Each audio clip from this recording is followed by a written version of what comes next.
북한을 방문 중인 대북 특사단이 김정은 위원장과 나란히 사진을 찍은 모습 매우 이례적이면서도 파격적입니다.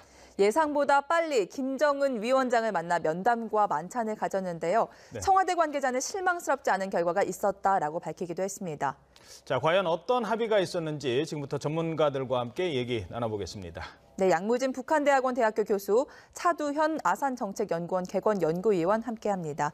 안녕하십니까? 네, 안녕하십니까? 예.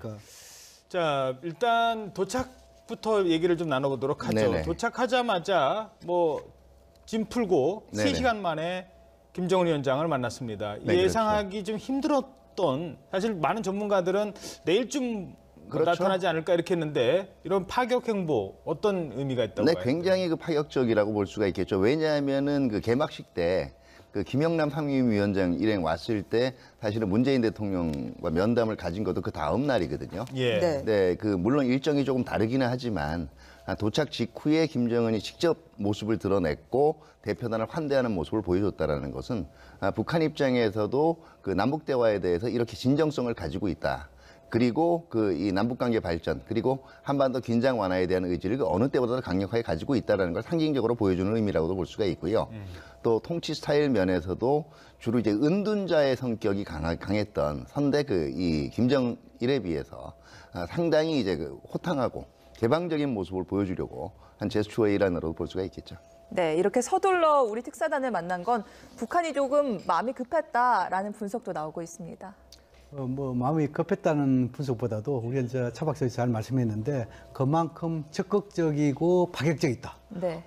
일례로 우리가 방북단이 북한에 도착하자마자 김정은 위원장을 만났고 또 그리고 그것도 노동 당사에서 또 더 나아가지고 김여정뿐만 아니고 이설주 이런 사람들이 모두 만찬창했다. 이것은 상당 부분 남북관계 개선에 대한 의지 이것이 담겨 있는 것이 아닌가 이렇게 보여집니다. 예. 네. 자, 일단 어찌됐든 특사라고 합니다만 서로 껄끄러운 얘기도 해야 되고 그렇죠. 이쪽의 뜻이 무엇인지도 좀 알아야 되는데 그러려면 보통은 전날 실무진들이 만나서 우리 측의 입장 듣고 이런 얘기를 하고 싶어 하고 이런 얘기를 듣고 싶어 합니다라는 보고를 받은 다음에 이제 위원장이 딱 나타나서 요건 받아주고 요건 해줄게라고 하는 게 보통 이제 외교적인 그동안의 어떤 프로토콜 이런 네네. 거 아니겠습니까? 그런데 네네. 그렇지 않고 이렇게 빨리 진행이 됐던 건 미리 어느 정도 좀 얘기가 오고 간 것 아니냐. 지금 외신은 또 그런 분석도 하고 있거든요. 사전 조율이 있었다라고도 볼 수가 있고요.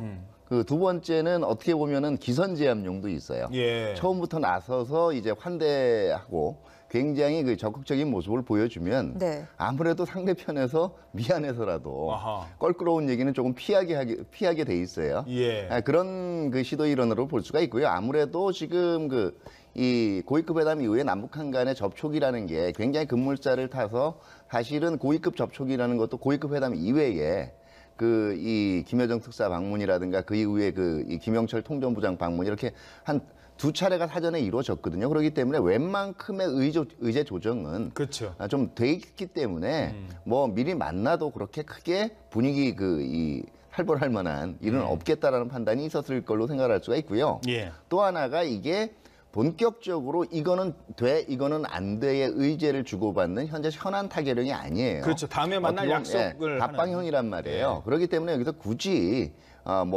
이 얼굴을 붉혀가면서 그럴 필요가 없다라는 것도 분명히 반영이 됐겠죠. 저는 그 부분에 대해서 이제 우리 차 박사는 조금 의견이 다른데요. 지금은 이제 일단은 뭐냐면 북한의 김여정 이 특사 방남했고 또 그리고 김영철이가 2박 3일 동안 있을 때 아마 우리의 통일 외교 당국자하고 상당 부분 많은 부분 논의했을 것이다. 저는 것이고 그런 부분에 대해서 김정은 위원장한테 자신이 전달됐고 그 차원에서 아마 남북 간 어느 정도 사전에 합의할 부분에 대해서는 거의 합의된 것이 아닌가 보여지고 또 이것을 우리가 특사본할 때 비핵화 북미대회에 대해서 김정은 위원장 입장을 확인하겠다. 이것이 우리가 지금 이제 밝혔잖아요. 예. 아마 그 부분에 대해서 그 부분은 확인하고 나머지 부분에 대해서 합의됐다 보여지고 근데 지금은 이제 보기에는 모든 남북한이 원하는 의제를 하나의 탭을 다 올렸다 저는 보여지고 지금은 이제 이번에 특사라는 것은 특사를 매개로 한 남북한 최고 지도자의 의사소통뿐만 아니고 협상의 개념도 저는 담겨 있다고 봅니다. 그런 차원을 봤을 때 아마 어제 이 만찬 끝난 이후에 또 오늘까지 적어도 북한에서는 이 김영철 통전부장과 우리의 그 특사단 간에 상당 부분 협상을 했을 것으로 보이고 그 협상에 대한 합의 결과를 공동 보도문 형식으로 아마 나올 것이다. 저는 그렇게 전망합니다. 네. 어느 김정은 정도의 협상도 뭐 네. 불가피하게 안 할 수가 없을 거예요. 다만 중요한 거는 지금 이 가장 중요한 핵심이라는 게 원래 문제가 됐고 가장 현안이었던 이게 그 정상회담, 남북 정상회담 문제, 그다음에 그 정상회담으로 가기 위한 미북 회담, 북미 회담 앞서서 그 어떤 비핵화 조치를 통해서 서로 주고받을 것이 확인되느냐 안 되느냐인데요. 그건 조금 더 지켜봐야 되겠죠. 네. 예, 그 얘기는 제가 잠시 뒤에 예. 다시 얘기 나누도록 하겠습니다. 네, 김정은 위원장의 외교 스타일은 아직까지 많이 알려진 바가 없습니다. 그런데 김대중 전 대통령의 아들 김홍걸 공동의장이 김정은을 만난 적이 있습니다. 2011년 김정일 북한 국방위원장이 사망했을 때 조문을 가셨는데요. 그는 김정은 위원장을 어떻게 기억하고 있을까요? 과거 조문장에서 만난 김정은은 앳되고 여린 느낌이었다. 그런데 넉 달 뒤 배짱이 두둑해진 느낌이더라라고 회고를 하고 있는데 자, 김정은의 외교 스타일 어떻게 좀 평가를 해보면 좋을까요? 뭐 우리가 지금 이제 남북한 우리 특사단이 만난 건 처음이지만도 그러나 과거 뭐 류인산을 비롯한 중국의 상무위원 네. 또 그리고 쿠바의 대표단 시리아 대표나가 만난 경우 있죠. 물론 이제 우리 구글 회장이라든지 이런 민간국도 만나 있지만도 어쨌든 간에 지금 김정은 위원장이 지금 30대 초반 아니겠어요? 라고 한다면 또 외교적 경험도 좀 부족하고 또 정치력도 좀 부족하다. 정치적 경험이 부족하다는 이런 생각 봤을 때 지금까지 하는 상황 한 5, 6년 더 보니까 이것은 그냥 어린애 취급해서는 안 되겠다. 이것을 아마 김홍걸 위원장이 아마 그대로 받아들인 걸 보여주고 그러나 특히 볼 때는 뭐냐면 김정은 위원장의 경우에는 아버지가 없는 상태에서 권력 투쟁을 한 거 아닙니까? 그렇죠. 그리고 그렇죠. 그런 상태에서 상당히 경제적으로 어려운 상태에 했단 말입니다. 이런 상황을 봤을 때 아마 국내 정치 또 그리고 지금 군사 문제 또 그리고 경제 문제 이런 정도 부분에서 어느 정도 성과를 인정하는 그런 선상에서 아마 평가한 것이 아니겠느냐 저는 그렇게 생각합니다. 네. 예. 과거 김정은 위원장이 말씀하신 대로 우호국들과 한 7차례 정도 접견을 한 적이 있습니다. 물론 정상급 외교는 아니었습니다. 과거에는 어땠는지 저희가 화면 보고 이야기 이어가도록 하겠습니다. 주치 105 2016년 6월 30일 살바도르 안토니오 팔레스 메사 동지와 일행을 접견하셨습니다. 경례하는 김정은 동지께서는 미겔 마리오 디아스 까니엘 베르무데스 동지를 단장으로 하는 쿠바공화국 국가대표단을 접견하셨습니다. 2013년 7월 24일 위대한 조국해방전쟁 승리 예순돌 경축행사에 참가하기 위하여 우리나라를 방문하고 있는 중국 공산당 중앙위원회 정치국위원이며 전국인민대표대회 상무위원회 부위원장인 리군국 동지를 단장으로 하는 중국 공산당 대표단을 접견하셨습니다. 네. 반갑다는 의사를 표현하려고 한 것 같은데 네. 목덜미를 잡아서 포옹을 하다 보니까 이게 뭐 유럽식이라는 얘기도 있고 조금 결례라는 얘기도 있고 저 때는 많이 좀 외교 스타일이 서툴었던 것 같은 느낌인데요. 일단은 이 북한의 외교 의전 스타일은 상당 부분 러시아의 것을 많이 따왔어요. 우리가 이제 구미의 것을 많이 따오듯이 서로 이렇게 포옹을 하고 뺨을 대는 것은 전통적인 러시아에서는 외교 의전상의 예법입니다. 그게 이제 많이 이 반영이 된 것 같고요. 김정은 위원장 그동안 연설에서 상당히 많이 등장해 온 게 후대 사랑이라는 거예요. 다음 세대라는 걸 꼭 얘기를 하고 있거든요. 젊은 세대. 그렇기 때문에 조금 더 이제 북한이 젊어지고 있다는 인상에서 격의가 없다든가, 그 다음에 좀 부담 없는 딱딱한 의전보다는 부담 없는 친근감의 표현의 제스처의 일환으로도 지금 이런 여러 가지들이 연출이 되는 것 같아요. 그리고 무엇보다도 저런 자세가 이 김정은 위원장 그동안 연설에서 나온 것이 결국은 올해 이 신년사 같은 경우 영웅조선, 전략국가, 핵강국 이런 표현이 왔단 말이에요. 저 실질적으로 시대가 보면은요, 김정일 시대보다는 1960년대, 70년대 북한이 상대적으로 잘 나가던 시절에 김일성이 가지고 있던 외교 행보. 그러니까 나름대로 굉장히 강국이라는 북한의 행보를 바탕으로 자신감을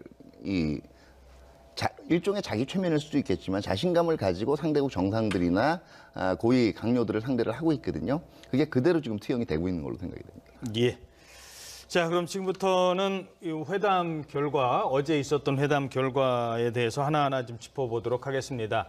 양측이 좀 만족스러운 회담 결과다라고 얘기를 했습니다. 먼저 청와대 입장 발표부터 좀 들어봐야 될 것 같은데요. 청와대도 어느 정도 상당히 좀 만족하는 이런 입장을 내놨습니다. 특히 남북 정상회담과 관련해서도 몇 가지 얘기가 합의를 이뤘다라는 뒷얘기도 있습니다. 먼저 청와대 대변인의 얘기부터 들어보시겠습니다. 접견과 만찬은 조선노동당 본관에 있는 진달래관에서 이루어졌습니다. 남쪽 인사가 조선노동당 본관을 방문한 것은 이번이 처음입니다. 접견에는 김정은 국무위원장, 김영철 당 부위원장, 그리고 김여정 제1부부장이 참석했습니다. 이어진 만찬에는 다음과 같은 인사가 추가로 참석했습니다. 김정은 국무위원장의 부인 리설주, 조평통위원장 리선권, 통전부 부부장 맹경일, 서기실장 김창선. 특사단은 오늘 후속 회담을 가진 뒤 오후에 서울로 돌아올 예정입니다. 일단 만찬장에 리설주가 등장을 했다라는 건 상당히 외교적으로 북한의 포스트레이디가 등장을 했다는 거고, 그런 의미에서는 여러 가지 또 의미가 있을 것 같습니다. 또 방문한 곳이 북한 조선노동당의 그 본관 아니겠습니까? 그 부분도 상당히 의미가 있고요. 아마 그 북한 김정은 위원장 입장을 봤을 때는 아마 그 상대 노동 당사 여기에 대해서 진달래관 만찬을 했다. 이것은 지금 이제 처음이지요. 또 그리고 지금은 이제 이설주가 배석한 만찬 이것도 처음이죠. 예. 그런데 이제 이걸 봤을 때 두 가지 관점이 있어요. 첫째는 뭐냐면 이번 특사 방북단 여기에 대해서 최상의 여우를 가지고 있다. 뭐 이렇게 우리 하나 볼 수 있고, 또 두 번째는 뭐냐면 우리 문재인 대통령이 김여정 특사의 방남에 있어가지고 최상의 여우를 같이 하잖아요. 청와대에서 오찬을 하고 이제 이렇게 적견됐잖아요. 이런 부분인데 상호주의라는 거지만 여기에 걸맞게 오히려 더욱더 예우를 갖춘 그런 게 아니에요. 그래서 이설주도 대동시킨 게 아니에요. 이렇게 볼 수가 있습니다. 네. 네, 일단은 그 장소를 보면은요, 그 조선노동당 본관이라는 게 그 기존의 우리 대표단들은 거기 가본 적이 없어요. 예. 저 안에 이제 김정은 집무실도 있습니다. 김정일도 과거에 저기를 집무실로 사용을 했었고요. 조선노동당 본관을. 어떻게 보면 이 북한이 수령제기도 하지만 동시에 이 공산당, 조선노동당 일당 체제예요. 그렇기 때문에 북한 권력의 그대로 핵심부고요. 상당히 어떻게 보면은 북한 내의 주체 사상이나 이런 것까지를 고려를 할 때는 북한 내에서는 성소하고 같은 곳이에요. 굉장히 성스러운 곳이죠. 그 본관을 개방했다라는 건 그만큼 마음을 열고 우리 쪽과의 그 대화 준비가 돼 있다라는 걸 상징하는 거기도 하고요. 지금 이제 근래에 리설주 등장을 이제 포스트레이디 뭐 이런 얘기들을 이제 많이 하기도 하는데, 네. 이거는 어떻게 보면 과거 영광의 재현이라는 측면에서도 볼 수가 있어요. 그러니까 이제 주로 스타일이라든가 이런 것 자체가 외모가 사실 아버지의 것보다는 할아버지의 것을 많이 따라주는데, 이게 과거 북한이 상대적으로 잘 나가던 시절에 대한 향수를 다시 한번 내부적으로 자극하는 의미가 있는 게, 사실 리설주만 여사로 불린 게 아니에요. 그 이전에 김정숙, 그러니까 김일성의 원부인이죠. 김정숙 같은 경우 여사로 불렸고요. 김성애 같은 경우에는 동지라고 불렸지만은 김일성하고 1973, 4년까지는 대외적인 활동을 같이 했어요. 예. 그러다가 김정일이 이 후계자로 지명이 되고 본격적으로 부각이 되면서 이른바 곁가지 치기 작업이 진행이 되면서부터 서로 이제 행사를 따로 한 거거든요. 그러니까 완전히 이 공식적인 배우자 하나 지명하지 못했던 아버지 시대와는 달리 할아버지 시대와 같이 지극히 정상적이고 강력한 체제로 지금 거듭나고 있다는 걸 보여주는 상징성이기도 해요. 예. 네. 북한의 이런 만찬 형식과 또 배석자에 대해서 바른미래당의 하태경 의원은 북한의 신세대 정치가 드러났다라고 평가하고 있습니다. 라디오 인터뷰 함께 들어보겠습니다. 신세대 정치이면서 동시에 정상적인 국가에는 퍼스트 레이디가 있잖아요. 그러니까 이설주를 퍼스트 레이디로, 김정일 시대는 사실 퍼스트 레이디는 없었어요. 김정일의 와이프는 있었지만. 근데 김정은은 어쨌든 정상적인 국가로 국제사회에 대비하겠다. 그리고 자기도 다른 나라의 지도자처럼 외교 무대에 대비하겠다라고 이번에 공식 선언한 거죠. 그리고 한국을 상대로 처음 데뷔를 한 것이고, 그래서 이거는 앞으로 남북 관계가 장기적으로 보면 이제 단기적으로는 핵 문제 때문에 굉장히 큰 어려움을 겪겠지만 장기적으로는 남북 관계도 이제 냉전 시대의 그런 비정상적인 관계는 넘어선다. 새로운 단계로 간다. 그런 큰 의미가 있는 것 같습니다. 아버지 김정일은 부인은 많았지만 퍼스트레이디는 없었다라고 얘기를 했고, 이번에는 부인은 하나고 퍼스트레이디다, 이런 차이점을 보여줬다고 하네요. 글쎄요, 그 뭐 하태영 식의 그 논설이 아닌가 뭐 설명하는 그런 생각이 들고, 예. 뭐 김정일 위원장은 뭐 여러 가지 분이 있기 때문에 뭐 저 와이프는 있어도 뭐 없다, 그런 그 뭐 너무 주관적 해석이고요. 지금 이제 우리 그 차 박사가 잘 말씀했는데 우리가 등식을 좀 볼 필요 있어요. 지금 이제 이설주를 부를 때 지금까지 지금 결혼하고 나서 대부분 동지라고 불렀잖아요. 지금 이제 최근에 여사라고 불렀단 말입니다. 이것은 뭐냐면 적어도 서방식 교육을 받은 것도 있지만도 정상 국가로서 외교를 해나가겠다, 그런 의지도 묻어 있겠죠. 그럼 이제 노동 당사가 북한이라는 것은 뭡니까? 당우위 국가 체제잖아요. 아마 이런 측면에서 북한에서 가장 권위 있는 상징이 노동 당사잖아요. 이것을 뭐냐, 우리 청와대하고 비교를 했던 것이죠. 그래서 노동 당사에서 접견하고 여기에서 만찬을 한 것인가, 이거 보여지고, 특히 이설주 같은 경우는 우리가 뭐 2005년도에 인천에 다녀간 경험 있죠. 예. 그리고 지금 이제 이설주는 성악을 공부했고 중국에서 유학한 것도 알려지고 뭐 했다고 이렇게 알려져 있습니다. 어쨌든 간에 김정은 위원장과 이설주 모든 이런 사람들이 해외에서 유학한, 특히 김정은 같은 경우는 서에서 배려한 학교에서 했잖아요. 이런 모든 걸 봤을 때 아마 서양에 대한 여러 가지 정보랄까 이런 것을 어느 정도 몸에도 갖고 있다라는 측면을 봤을 때 아마 정상 국가에 대한 이미지 제고를 할까요? 이것이 상당 부분 이번 그 이 특사단이 만남이 있어가지고 재현되고 있는 것이 아니냐, 이렇게 볼 수 있습니다. 네. 참고로 말씀드리면 러시아 같은 경우에는요, 그 퍼스트레이디 그 대회상에 안 나오는 경우도 많아요. 물론 푸틴 대통령이 지금 별로 과거에 사이가 안 좋은 면도 있고 하지만은요, 그 일반적으로 퍼스트레이디라는 개념 자체가 사실 북한 입장에서 보면 굉장히 이 서구의 이상한 물이 든 문화예요. 그렇기 때문에 그걸 똑같이 따라가고 있다라는 얘기는 제가 보기에는 뭐 예우의 측면에서, 우리를 예우해준다는 측면에서는 좋게 볼 수가 있지만 그건 좀 너무 나간 분석 같고요. 네. 지금 얘기가 나왔지만은 결국 그만큼 신경을 쓰고 있다라는 부분은 분명하고요. 오히려 지금 최근에 리설주라든가 지금 김여정이 등장하고 있는 건 북한의 이미지라는 것이 그동안 굉장히 강성이고 세계적으로 자꾸 말썽을 불러일으키고 폭력적이고 이런 거가 주로 강조가 되었단 말이에요. 예. 근데 여성적인 분위기, 그다음에 상당히 그 나름대로 여유가 있고 부드러운 분위기, 이런 거를 강조하는 의미도 좀 있다고 생각이 돼요. 네. 면담 내용에 대해서 좀 더 깊이 있게 들어가 보겠습니다. 북한 매체가 발표를 했는데 만족한 합의가 있었다라고 평가를 했습니다. 그렇다면 어느 부분에서 만족한 합의가 있었을까 예상을 해본다면요? 지금 이제 북한의 보도, 또 노동신문, 또 우리 청와대의 발표 이거 보면은 지금 우리 청와대는 뭡니까? 뭐 실망스러운 결과는 없다. 네. 맞죠? 결과 실망스럽지 않다. 이렇게 네. 표현했지요. 뉘앙스에 좀 차이가 있긴 있어요. 뭐 저는 뭐 그렇게 큰 차이는 없다고 보여지고요. 네. 특히 이제 북한은 뭐냐면 정상회담 관련해 가지고 만족한 합의했다 이래 하는데, 아마 이번에 그 특사단의 방북에 있어 가지고 아마 공동 보도문 한 5가지 정도의 합의 사안을 담은 공동 보도문을 발표할 가능성이 높다, 저걸 보거든요. 첫 번째 가장 중요한 것이 뭐냐면 상호 존중입니다.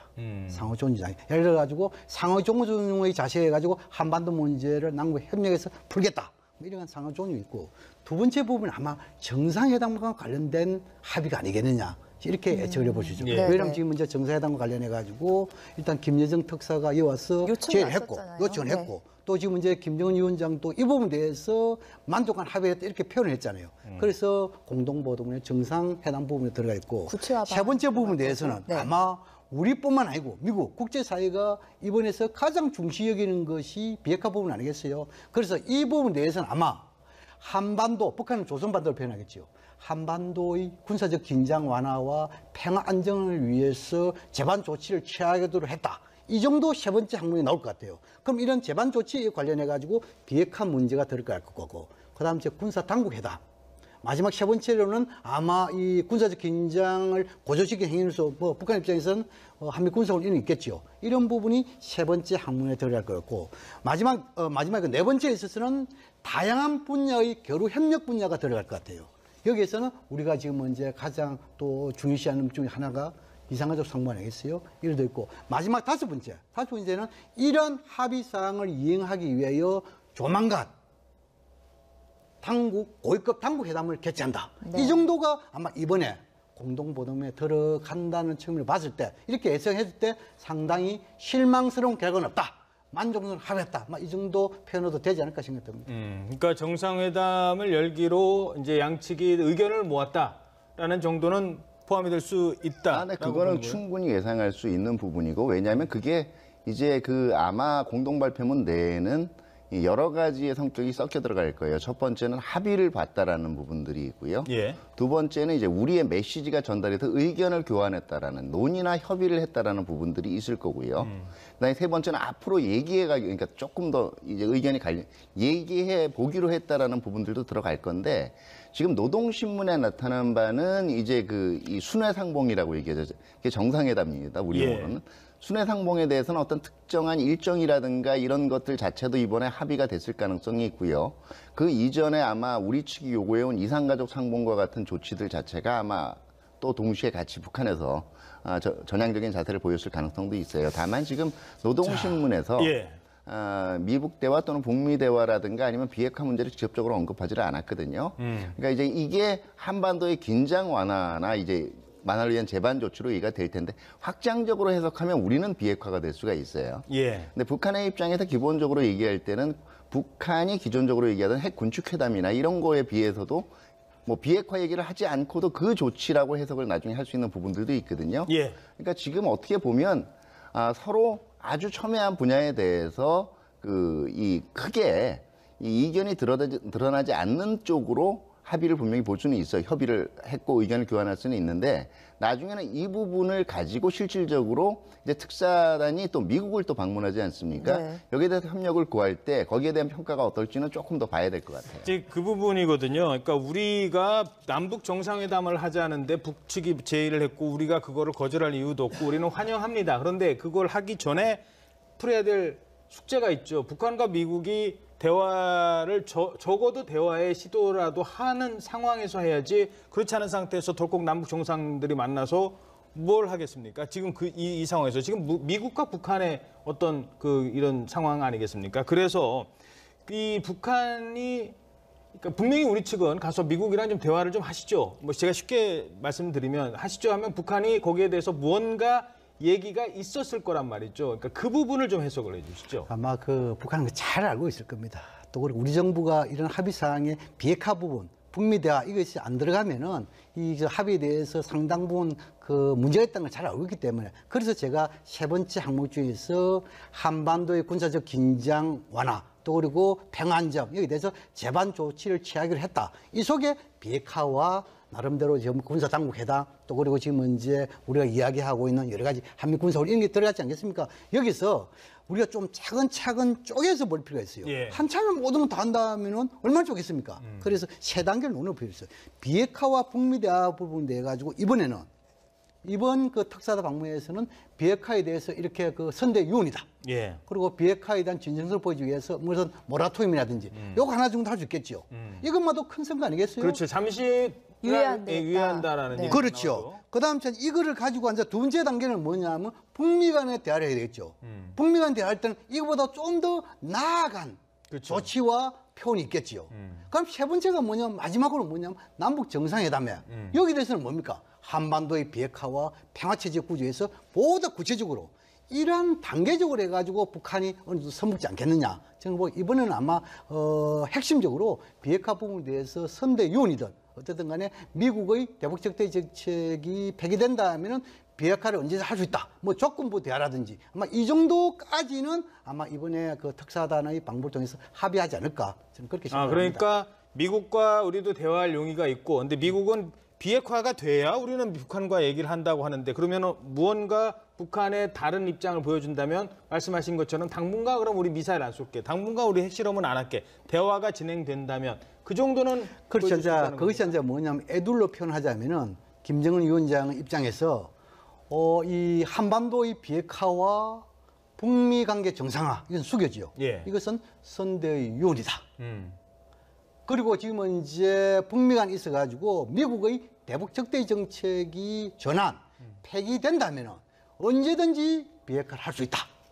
여기에 대해서 한 발짝 더 나아가면 이런 비핵화를 위해서 선제적으로 북미 간의 대화, 남북 간의 대화 와중에는 모라토리엄 잠정 중단할 수 있다. 뭐 이 정도 표현을 하면 최상이고 아마 이러한 뉘앙스 메시지가 담긴 합의 정도 나오지 않을까 저는 그렇게 게다가 네, 그거 하나만 제가 더 좀. 그러세요. 게다가 북한도 그러면 가만히 있겠습니까? 그럼 북한도 북한 입장에서는 그러면 우리가 그렇죠. 모라토리엄 하는 동안 한미 군사훈련 하지 마라 이런 얘기 하지 않겠습니까? 그러니까 여러 가지를 볼 수가 있는데요. 지금 제가 보기에는 일단 그동안 그 비핵화 관련해서 미국이 비핵화 안 되면 대화 안 한다 그러는 건 아니에요. 비핵화 성의를 분명히 이제 비핵화 관련한 결심을 보이라는 건데. 그렇겠죠. 그러니까 핵심은 뭐냐면은요. 지금 미국 같은 경우에는 모라토리움 하거나 동결하는 것 자체가 중요한 게 아니라 왜냐하면 모라토리움이나 동결은요. 예. 핵국이 핵 군축회담을 북한이 기존에 얘기하던 핵 군축회담을 하는 과정에서 얼마든지 할 수 있는 것들이에요. 궁극적으로 비핵화하겠다라는 거를 밝히라는 거거든요. 예. 북한은 군축회담을 할 수 있지만 궁극적인 비핵화는 그거는 김정은 시대는 있을 수 없다라고 얘기한 건데 지금 그 양호진 교수님이 말씀하신 대로 선대의 유운이라는 표현 정도만 해도 이거는 굉장히 진전이 된 거라고 봐요. 실적으로는 봐야 되겠지만. 그러니까 마지막으로 궁극적 목표로서의 비핵화라는 게 실제로 명시가 되느냐 안 되느냐가 제가 보기엔 모라토리움보다 훨씬 더 그 미국에 대해서 미국 대화 북미 대화를 설득할 수 있는 가장 핵심적인 거고요. 두 번째는 거기에 그러기 때문에 일단 대화가 시작되는 동안 잠정적인 유예 얘기가 나올 텐데 네. 실질적으로 이거를 북한은 그동안 얘기한 게 말 대 말 행동 대 행동의 원칙이었기 때문에 두 가지를 얘기할 수가 있어요. 하나가 한미 군사 훈련에 아마 중단이나 이제 그 규모의 축소 같은 걸 얘기할 수가 있을 거고 예. 두 번째가 대북 제재 해제를 얘기할 건데 이게 실질적으로 워싱턴에서 얼마만큼 받아들여질지는 좀 봐야 돼요. 왜냐하면 한미 군사 훈련에 아마 그 일부 전략 자산의 조정 같은 건 미국도 고려가 가능할 텐데 이걸 철폐하라고 얘기하는 거는 굉장히 받기가 힘들 거고요. 두 번째는 이제 얘기되는 제재 해제 문제는 이게 쉬운 문제가 아니에요. 왜냐하면은 그 다른 국가들하고의 그동안의 이 사례들도 봐야 되는데 미이란 핵협상 같은 경우에는 일단 그 비핵화와 관련된 다시 말해서 핵 활동 중단과 관련된 모든 거를 국제적으로 검증한 다음에 제재가 풀어졌단 말이에요. 곧바로 협상이 시작되면서 제재가 풀어지는 게 아니에요. 만약에 여기에서 접점이 찾아진다면 유엔 차원의 제재 이외에 일방적인 제재들이 있지 않습니까? 예. 각 개별 국가 차원에 했던 제재들의 일부가 완화가 되는 하는 부분을 검토할 수가 있는데 이거는 일단 최종적으로 지금 그 특사단이 돌아와서 저도 핵심적인 부분은 북한이 궁극적인 목표로서의 비핵화 의지를 밝히느냐 안 밝히느냐 이게 가장 이 관건이라고 봐요. 그 부분을 밝혔다면 예. 특사단 방북의 성과는 뭐 제가 볼 때는 한 120% 달성했다고 볼 수가 있을 네. 것이고 다만 이게 그 노동신문이 그 부분을 언급하지 않은 것이 대내적으로 그냥 병진 정책을 너무 강조해 왔기 때문에 이제 와서 그걸 한꺼번에 뒤집기가 힘들어서 분명히 언급을 하거나 얘기가 됐는데도 뺀 것인지 아니면 실제로 얘기하지 않은 것인지는 지금 와서 한번 브리핑을 해봐야 될 것 같아요. 전략자산 어제도 이제 그 얘기 하셨거든요. 그러니까 조금 더 이제 쉽게 제가 그냥 설명드리는 겁니다. 그 눈높이를 조금 낮추셔서 말씀을 좀 해주셨으면 좋겠습니다. 그러니까 북한은 지금 계속 이제 요구하는 게 한미 군사훈련 뭐 좀 어떻게 해달라, 좀 줄여달라 할 때 어제 제안하신 게 그렇다면 우리가 규모라도 전략자산 조성한다는 게 결국 뭐 B1, B2 안 쓰고 항공모함 안 쓰고 우리가 말했던 그 한반도를 북한과의 어떤 전시 상황에서 지키기 위한 훈련 정도는 우리도 손해가 아닐 수 있다라고 말씀을 하셨거든요. 그 부분 계속 좀 설명을 해주시죠. 그렇죠. 간단히 읽어보면 됩니다. 그 북한 입장이 뭐냐면 좋다. 북한은 지금은 이제 선대 유언이든 어떤 용어를 쓰든 간에 비핵화 할 수 있다. 그러면 미국은 이 비핵화에 대해서 뭘 해줄 것인가? 욕을 하겠죠. 그러면 북한 입장에서 그러면 대북 적대의 정책 폐기를 선언해라. 이렇게 이야기해 주겠죠. 그다음 두 번째로 그 북한이 진정성을 보여주기 위해 가지고 예를 들어 가지고 핵과 미사일 실험 모라토리엄 선언하면 그럼 한국과 미국은 무엇을 줄래? 이럴 거 아닙니까? 그렇죠. 미국에는 미국의 대북 독자 제재 이것을 이 기간에 완화시키라. 아하. 또 지금 이제 한국에 대해서는 미국과 협의 잘해가지고 한미 군사 훈련 여기 대해서 나름대로 조정하든지 중단을 이렇게 이야기했죠. 네. 그런데 지금 이제 한미 군사 훈련과 관련해서는 북한이 이것은 주민 교육을 많이 활용했어요. 다시 말해서 남북 관계가 좋을 때도 한미 군사훈련 했고 남북 관계가 안 좋을 때도 했습니다. 그런데 이 부분에 대해서는 뭐냐면 남북 관계가 좋고 어느 정도 북미 간의 대화 이런 어느 정도 분위기가 있다 그러면은 아마 북한은 한미 군사훈련 중단도 중요하지만도 그거보다 좀 더 완화된 방금 우리 앵커께서 말씀하신 대로 예를 들어서 서태지기라든지 핵 항공모함이라든지 네. 이런 그 폭격기라든지 이런 것을 동원되지 않는 훈련 이런 부분에 대해서는 북한도 나름대로 인식을 하지 않을까. 저 그런 측면을 봤을 때 협상 충분하게 주고받을 대목이 있다 저는 생각하거든요. 그래서 아마 그런 부분에 대해서 이번에 확고하게 그 내용을 다 담아가지고 합의서를 통한 공동보험 발표다. 이거는 미국하고 또 이야기가 되잖아요. 그렇죠. 그래서 이런 구체적인 부분은 아마 미국과 대화에서 합의 부분에 포함은 안 될 것이다. 저는 생각합니다. 자, 지금 이 전략자산이라든가 이제 연합훈련과 조종과 관련해서는 이런 얘기들이 이제 오고 갈 수가 있어요. 그러니까 예. 적대시 정책의 포기라는 면에서 일단은 그동안 우리가 꾸준하게 주장해온 게 연합훈련에 참관단을 보내라는 거였어요. 북한에 대해서. 북한은 아하. 계속 이걸 거부를 해왔거든요. 예. 그러니까 이게 적대적으로 그러니까 북한 주장대로 북침을 하려는 훈련이 아니니까 와서 보라는 거죠. 방어 전쟁이다. 그리고 문제가 되는 부분이 있으면 지적을 하라는 겁니다. 예. 그 부분에 대해서 고려를 해볼 테니까. 일단 이 부분부터 우리는 시작을 할 수가 있을 거고요. 두 번째는 이 전략자산 부분도 두 개로 나뉘어져요. 아하. 전략자산이 2010년 이후에 증강된 전략자산이 있고요. 이거는 천안함 연평도 때문에 증강됐던 거예요. 주로 재래전력 위주로 전략자산이 증강이 됐고요.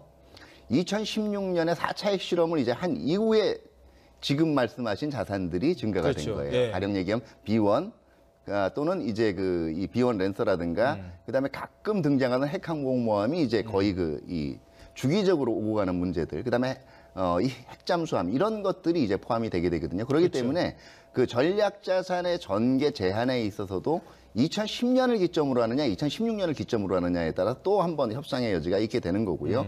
그다음에 군사훈련 중단과 관련해서 그 전략자산 중단뿐만 아니라 우리 같은 경우에 참관 카드도 충분히 이제 아하. 활용을 할 수가 있는 것들이 되겠죠. 예. 굉장히 많은 다양한 대안들이 널려 있기 때문에 일단은 북한이 얘기한 대로 정말 선대의 유운이라는 언급을 하더라도 궁극적인 비핵화 의지만 언급을 한다면 의외로 이 부분들은 서로 그 카드들이 오갈 수 있는 여지는 만들어진다라고 볼 수가 있죠. 네. 김여정 부위원장이 왔었고 김영철 통일전선부장이 왔습니다. 그때도 우리 문재인 대통령은 이 비핵화 얘기를 꺼냈습니다. 그걸 분명 김정은 위원장에게 전달했을 겁니다. 그런데 다시 테이블에서 만났습니다. 이것 또한 비핵화 의지가 조금이라도 있는 것 아니냐 이런 주장이 나오고 있습니다. 자, 홍익표 더불어민주당 의원의 인터뷰 함께 들어보겠습니다.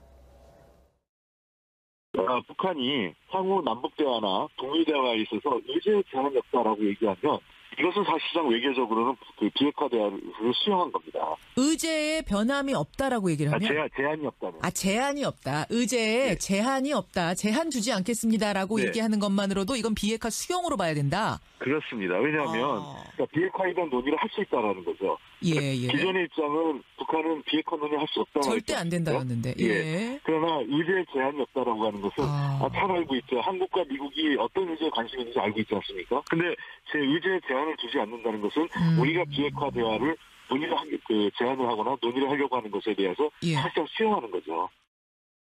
자, 홍익표 의원의 해석을 들어봤습니다만 핵이라는 게요. 북한 입장에서는 가진 겁니다. 그러니까 그게 어느 정도 수준인지 조악한지 작은지 그리고 그 미사일에 실을 만큼 경량화 시켰는지는 모르겠습니다만 핵포트는 있다잖아요. 일단 핵을 가지고 있기 때문에 우리 가지고 있다. 그러니까 더 이상 우리를 못 만들게 하는 얘기는 이제 그만해라. 내가 가지고 있고 당신네들도 갖고 있으니까 이제부터는 우리가 줄이는 만큼 그럼 당신들도 줄이는 군축회담 하자. 핵 보유국으로서의 지위를 인정해달라. 지금 계속 그 얘기는 반복될 것 같거든요. 핵 문제, 북한에서 핵 문제, 이거 어떻게 되는 겁니까? 충분히 그럴 수 있죠. 지금 이제 북한 입장에서는 그 동등한 언행의 원칙이 있습니다. 다시 말해서 미국하고 북한하고는 말 때 말, 또 행동 때 행동. 이건 동시에 항상 강조한단 말이에요. 그런場때 북한 입장에서는 자기 핵을 가졌단 말이에요. 또 미국도 핵을 가졌단 말이에요. 그러면 핵을 가진 국가끼리 소위 말해서 핵군적 협상하다. 이건 충분히 가능성 있는 예측할 수 있는 대목이에요. 네. 그러나 지금은 이제 그거를 끄집어냈을 때 남북 대화, 북미 대화 가능하겠습니까? 그렇죠. 물론 북한이 털어지면 언제든 그걸 할 수 있겠죠. 또 마음속 언제든지 그걸 가지고 있을 거예요.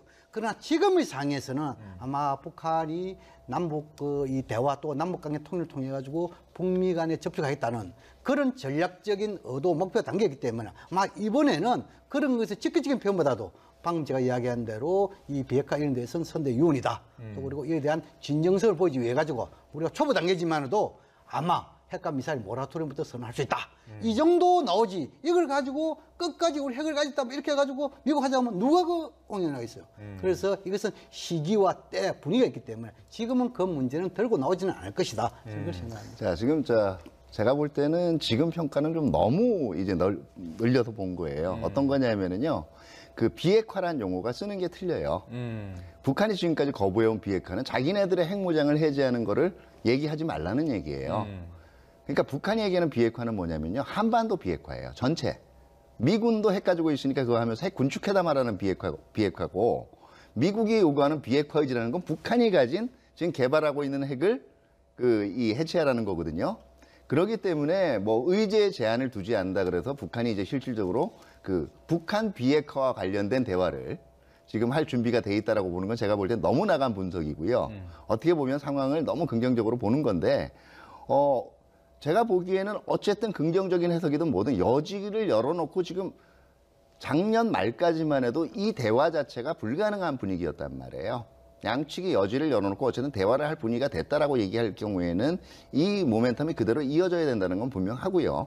그렇기 때문에 일단 특사단이 돌아와서 어떤 보따리를 내놓는지를 한번 지켜볼 필요가 있고 네. 아마 그 다음에 조금 어려워지는 거는 북한은 분명히 북한이 모라토리움 얘기를 했다라고 하더라도 그 안에 조건이 있을 거예요. 같이 행동해야 되는 어떤 조건이 있을 그렇죠. 건데. 뭐 쌍중단 얘기라고 하겠죠. 미국은 그동안 얘기해 온 게 대화를 시작하는 가장 굿 스타팅 포인트 중에 하나가 사실상의 모라토리움에서 선언된 것들이에요. 이러면 이제 대화할 분위기는 그러니까 북한이 먼저 하라는 얘기거든요. 이 해법을 어떻게 푸느냐가 또 어려울 수가 있어요. 게다가 지금 미국이 요구하고 있는 건 CVID 완전하고 검증 가능하고 또 불가역적인 핵폐기를 요구하고 있는 건데 북한이 조금 정량적으로 나오더라도 100% 만족을 못하지 않을까라는 우려도 있습니다. 지금 이제 미국 입장에서는 비핵화만을 위한 대화겠다 이거 아닙니까? 다시 말해서 뭐 경제 협력 문제라든지 또는 지금 이제 북미 간의 정상화 문제라든지 평화협정 문제 이러한 그 의제를 가지고 회담을 안 하겠다는 거죠.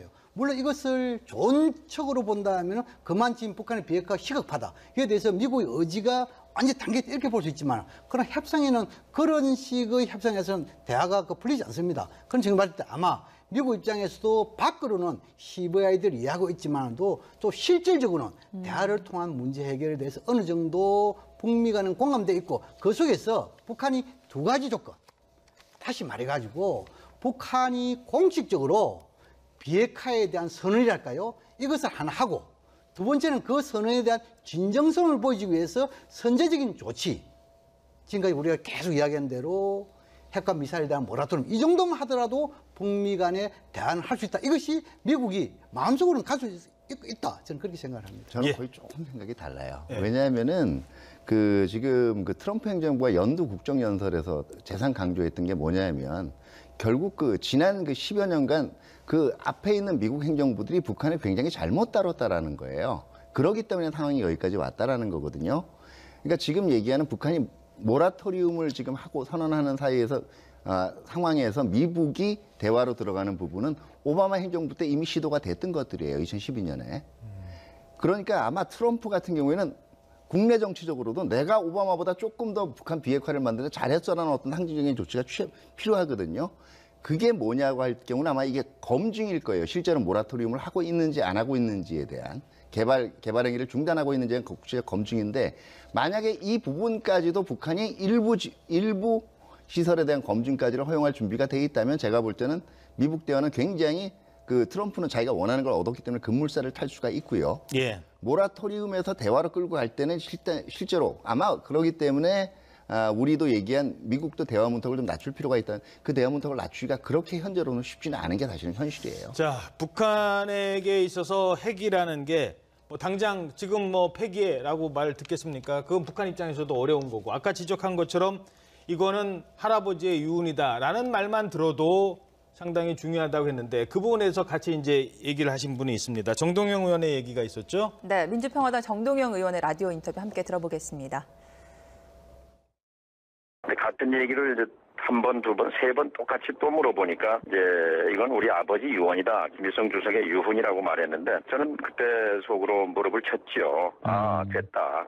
이 북에서 김일성 주석의 유훈이라는 말은 헌법이나 당 규약보다 더 위에 있는 그렇죠. 상위 개념이거든요. 예. 최상급 표현이에요. 예. 한반도 비핵화의 확실한 의지를 밝힌 것이죠. 네. 이것은 그 뒤에 이제 쭉 하나의 기준이 되어왔다. 요즘은 이제 언급이 안 됩니다만 2년 전에 김정은 시대에 들어와서도 네. 2016년 7월 달에 북한 정부 성명에서 보게 되면 조선반도 비핵화 여러 가지 조건을 늘어놓습니다만 예. 5가지 조건을 걸면서 이것은 김일성 주석과 아버지 김정일 위원장의 유훈이다 이렇게 밝히고 있거든요. 예. 그래서 오늘 그 특사와의 소통에서 김정은 위원장으로부터 조선반도의 비핵화가 김일성 주석의 유훈이라는 말을 반드시 끌어내야 한다고 봅니다. 물론 조건이 붙겠죠. 그러나 조건부 비핵화지만 비핵화에 대한 의지 표명을 하게 되면 이것이 북미 대화 테이블을 여는 그런 다리를 놓게 될 것이고 거기에 더해서 이제 핵과 미사일의 발사 유예, 실험 유예 예. 중단 모라토리엄을 확인할 수 있다면 더 좋겠죠. 자, 그러니까 이 모라토리움 얘기 듣기 전에 할아버지 유훈이다라는 말을 먼저 듣는 게 중요하다는 얘기인데 그게 왜 중요한지 다시 한번 설명 그것이 부탁드리겠습니다. 뭡니까? 비핵화, 한반도 비핵화. 그게 뭐냐면 할아버지가 지금 이제 비핵화라는 것은 뭐냐니까 결국 핵을 가진다는 것은 미국으로부터 생존을 하는 그런 차원인데 언제든지 미국의 대북 정치 정책이 없다면 언제든지 비핵화할 수 있다는 그것을 우회적으로 표현한 것이죠. 그렇기 때문에 그걸 보이고 그다음 지금 중요한 게 뭐냐면 북한에 있어 가지고 김일성, 김정일, 김정은 이래서 유훈이라는 이야기는 두 사람이잖아요. 그 유훈은 세 가지예요. 첫째 뭐냐면 김일성의 유훈은 두 가지고 김정일의 유훈은 하나입니다. 김일성은 뭐냐면 한반도의 비핵화, 조국 통일 이것이 김일성 주석 유훈이고 김정일 위원장의 유훈은 뭐냐면 경제 강국입니다. 그 지금 이제 그러나 이러한 유훈이 있어가지고 김정은 위원장이 2016년도에 공화국 성명에 써가지고 이런 그 비핵화가 그 선대 유훈이라는 것은 한 번 딱 이야기했어요. 자기가 지금 공식적인 이야기가 없습니다. 그래서 아마 이러한 것은 뭐냐면은 정동영 장관 또 이러한 것은 뭐냐면 이 정도 한다 하면은 직접 북한에서 김정일 위원장이 비핵화하겠소 이렇게 이야기하는 것보다 우회적으로 표현하는 것도 남들도 변화가 아니냐 이렇게 보여지고 그다음 지금 이제 우리 차 박사님 이야기했는데 이걸 우리 알아야 됩니다. 미국이 북한에 대해서 비핵화를 요구하면서 엄격한 조건을 지금까지 이야기해왔어요. 그게 뭐냐면 첫 번째 비핵화를 선언해라. 두 번째는 뭐 이 선언의 진전 정부에서 모라토리움 선언해라. 세 번째는 뭐냐면 IAEA 사찰단 있죠. 네. 사찰단을 영변 핵단지에 복귀시켜라. 네 번째는 뭐냐면 영변 핵단지의 핵활동을 중단해라. 마지막 다섯 번 더 중요한 게 있어요. 영변 외 지역에 있는 의심나는 지역의 사찰을 약속해라. 그렇게 하면 북한 할 게 뭐 있습니까? 이게 엄격한 조건이죠. 그 다음 또 뭐냐. 북한 또 잘 알고 있는 뭐냐면은 차 박사님 동의할지 모르겠지만도 미국에 대해서 북한이 어떻게 인식하냐면 비핵화만 하면은 그러면 북한이 살아남느냐? 북한 절대 그걸 인식하지 않습니다. 왜냐하면 미국으로부터 좋다. 내가 비핵화할게. 최생존할래? 모민이 뭐냐면 비핵화 이끌어내면 다음에 뭡니까? 생화학무기입니다. 생화학무기 끝나면 뭔가 합니까? 반인권 문제입니다. 반인권 문제 끝나면 뭔가 합니까? 공산주의 국가에 대한 제재입니다. 체제를 무너뜨릴 수 있다. 그렇죠. 이 끝나면 뭔가 합니까? 계획 개방합니다. 왜냐하면 월드뱅크라든지 IMF는 다 미국이 최대 주주 아닙니까? 북한이 계획 개방하면서 나라 경제력 봉쇄하려면 이런 이 단체로부터 검열을 받아야 되잖아요. 그러면 그거를 받으려면 뭡니까? 계획 개방에 대한 계획서를 다녀야 됩니다. 북한이 이걸 잘 알고 있단 말이에요. 그래서 북한이 지금 요구하는 것은 뭐냐면 서로 원하는 안을 하나의 테이블에 올려놓고 일괄 상정, 일괄 타결, 동시 행동. 이것이 북한 주장하는 겁니다. 그런데 지금 미국은 그건 싫어하지요. 그래서 미국들은 하는 건 뭐냐면 비핵화 대화만 하자. 이 이야기입니다. 잠깐만요. 자, 예, 저는 잠깐만요. 명백하게 동의하지 않아요. 그렇기 때문에 아니요. 예, 제가 말씀을 예. 드려야 되기 때문에 얘기하는 예. 거예요. 2016년에 그 비핵화를 얘기를 했을 때는요. 그 비핵화 맥락은 왜 조선반도에 사실은 비핵화가 안 됐느냐의 원인을 얘기하고 궁극적인 마지막 논리는 병진 정책을 얘기를 하는 거예요. 지금 또 하나는 그동안에 얘기되는 것들이 서로 말대말 행동 대 행동을 실시하기에는 너무 이 신뢰성이 없는 걸 보여줬기 때문이고요. 제가 하나 마지막으로 얘기하는데 그러면 그 북한의 인권이 개선되고 북한이 개혁 개방하는 건 우리도 바라는 바 아니에요? 그게 왜 무리한 요구입니까? 네. 예. 무리한 요구가 아니고 북한 입장에서 지금 이제 왜 일괄 상정, 일괄 타격 동시에 하지 않냐 그 이유를 제가 설명한 거예요. 예, 알겠습니다. 그 정도로 듣도록 하죠. 지금 이제 근데 제가 하나 궁금한 거는요, 개인적인 게 아닙니다만 좀 바보 같은 질문일 수도 있습니다. 김일성의 유언이 한반도 비핵화라면서요. 근데 왜 핵 만듭니까? 그렇죠.